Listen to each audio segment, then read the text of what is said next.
Whether you're on the go or out exploring, you want to make sure you have the right tools to capture beautiful images.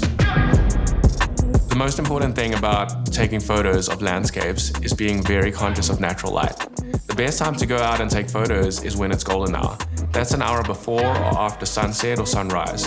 And that's when the light actually hits landscapes super well and pulls out the color and the details within the environment. First things first, you want to actually find a really epic location. Of course, the more epic your location is, the more epic your photos will be. Once you found that location, make sure you're exploring it, really navigating the space and finding some awesome details that you can really focus on and hone in on. Once that's done, make sure you find a focal point. Focal point can be anything within the environment that's really interesting. My focal point was this beautiful tree that I found that was surrounded by snow and had the sun rays coming directly through it. It cast beautiful shadows on the snow in front of it and positioned itself really well in the middle of my frame.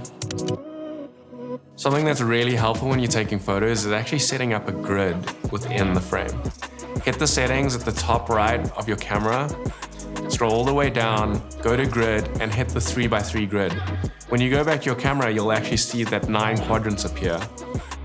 So for my particular photo, I actually used the grid to balance my frame. The tree was dead center, but the lines leading towards the tree that were made from the shadows actually draws the eye directly towards the center of the tree. So traditionally, when you capture photos on a camera, you actually have to carry around a really big, clunky, ultra-wide lens. I like to capture things with the ultra-wide mode within the camera. This helps me get all the details within the landscape into the frame and really capture the beauty around me.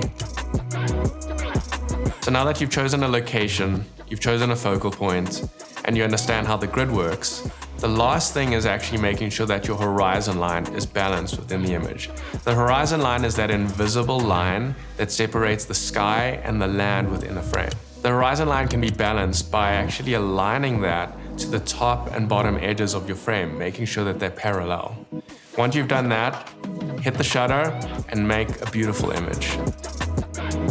So to close off, one thing to note is be conscious of the space around you. Obviously it's really beautiful, you're taking the landscapes in, but when you go into the space, make sure that you leave nature the way you found it.